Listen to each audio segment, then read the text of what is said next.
دنیا اس لیے تبدیل ہو رہی ہے کہ ذکر حسین میں وہ اثر ہے، ذکر حسین میں وہ کشش ہے، مظلومیت میں وہ اٹریکشن ہے کہ لاکھ چاہے دنیا وہ دور نہیں رہ سکتی، غریب کے خون میں وہ کشش ہے۔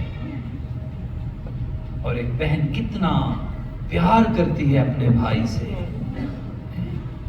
امتحان حسین ختم شد، امتحان زینب شروع شد۔ امتحان زینب شروع ہو گیا ہے۔ ایک خطیب کے جملے ہیں کہ 10 محرم کربلا میں جو زندہ تھے ان کی پیاس تو بجھ گئی، کوثر پی لیا انہوں نے۔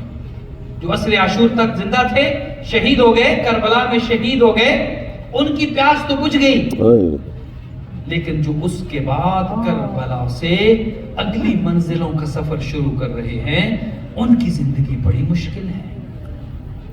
جو جتنا دیر تک زندہ رہے وہ اتنے پیاسے رہے۔ حسین کا امتحان تو ختم ہوا۔ بہن جلتے ہوئے خیمے دیکھتی رہی، سکینہ کی زخمی کان دیکھتی رہی، سید السجاد جس چمڑے پر خیمے میں سو رہے تھے ظالموں نے سید السجاد کے نیچے سے چمڑا کھینچا، میرے امام منہ کے بل زمین پر گرے۔ پھوپھی دیکھتی رہی، کون سا ظلم تھا جو بی بی زینب نے اپنی آنکھوں سے نہیں دیکھا؟ اپنا پورا گھر تقریباً 8 بھائی جس کے ایک دن میں کچھ گھنٹوں میں شہید ہو جائیں، اپنے بھائیوں کے لاشیں سامنے پڑے ہوں، اپنے بچوں کے لاشیں سامنے پڑے ہوں، اپنے بھتیجوں کے لاشیں سامنے پڑے ہوں، لیکن کتنے عزم و استقلال والی ہے بی بی۔ ہاتھ پس گردن باندھے گئے، سر سے دوپٹہ اتار لیا گیا اور ایسے اونٹ پر سوار کیا گیا 11 محرم کو۔ ایک تو میں نے پڑھا ہے نا اس سے پہلے 28 کو بی بی 28 رجب کو جب مدینہ سے چلا تھا نا یہ قافلہ، چلنے کا منظر کچھ الگ تھا۔ ہاں بی بی کو اماریوں میں سوار کرایا گیا تھا، سوار کرانے والے غازی بھی موجود تھے، علی اکبر بھی موجود تھے، اماریوں پر پردوں کا بھی انتظام تھا، لیکن 28 رجب کا چلنا کچھ اور ہے، عزادارو 11 محرم کا چلنا کچھ اور ہے۔ آج کا دن 11 محرم جب یہ قافلہ چلا تو نہ تو اماریاں ہیں نہ پردے ہیں، یہ علی اکبر و قاسم و عباس ہیں، ننگے پالانوں والے اونٹ ہیں، ننگی پشتے ہیں ان کی، ان پر بیویوں کو سوار کرایا گیا اور حالت کیا ہے؟ ہاتھ پسے گردن باندھ دیے گئے، سروں پر چادریں نہیں ہیں۔ روایت یہی کہتی ہے اور ایک ہی روایت پڑھنے والا ہوں، روایت کہتی ہے کہ جس اونٹ پر بی بی زینب سوار تھی جان بوجھ کے تکلیف دینے کے لیے اس اونٹ کو لاش حسین کے قریب سے گزارا گیا تاکہ بہن دیکھے اس کا بھائی کس حال میں ہے۔ روایت کہتی ہے کہ جب بے پالانے اونٹ پر بی بی زینب آئی نا اپنے بھائی کے لاشے کے قریب، پتہ نہیں کتنی عاشق تھی اپنے بھائی کی، ننگے اونٹ کی پشت سے علی کی بیٹی نے انتظار نہیں کیا، اونٹ بیٹھے تو اترو۔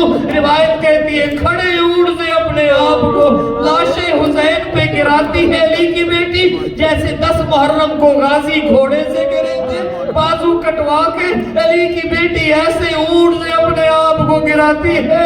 ہاتھ پسے گردن بندھے ہوئے تھے، بندھے ہوئے ہاتھوں سے اپنے بھائی کے لاشے سے پتھر ہٹاتی ہے، نیچے سے لاشا نظر آتا ہے۔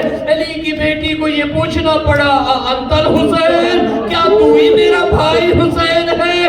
لاشے کی حالت یہ تھی سگی بہن پہچان نہ سکی، علی کی بیٹی کو پوچھنا پڑا انتل حسین، کیا تو ہی میرا بھائی حسین ہے؟ پھر علی کی بیٹی مدینہ کی جانب رخ کرتی ہے، رو کے کہتی ہے یا جدہ صلی اللہ علیہ ملک السما، او میرے نانا، او مدینے کے والی، آپ پر تو آسمان کے فرشتے سلام کرتے، نانا ذرا مدینہ چھوڑ، ذرا سبز گنبد چھوڑ اور کربلا آ، ھذا حسین مرمل بالدماء، نانا یہ تیرے سینے پہ سوار ہونے والا، اور یہ تیرے کاندھوں پر سواریاں کرنے والا حسین خون میں لت پت پڑا ہے۔ وَمُقَطَّعُ الْأَعْضَاء، بی بی کہتی ہے نانا تیرے نوازے کے اعضاء کو کاٹ لیا گیا۔ مَسْلُوبُ الْإِمَامَةَ وَالرِّدَاء، نانا تیرے نوازے کا لباس بھی لوٹ لیا گیا۔ نانا وَبَنَاتُكَ سَبَايَا، تیری بیٹیوں کو قیدی بنا لیا گیا۔ پھر علی کی بیٹی اپنے بھائی سے خطاب کرتی ہے، کہتی ہے حسین تو بیمار ہوتا، تیری بہن تیری شفا یابی کی دعائیں کرتی، حسین تو سفر پہ گیا ہوتا، زینب کو انتظار ہوتا کبھی تو آ جائے گا، اے بھائی تم وہاں چلے گئے، نہ تیری واپسی کا کوئی امکان، نہ تیری شفا یابی کی کوئی امید۔ یہ کہہ کے علی کی بیٹی چلی۔ حسین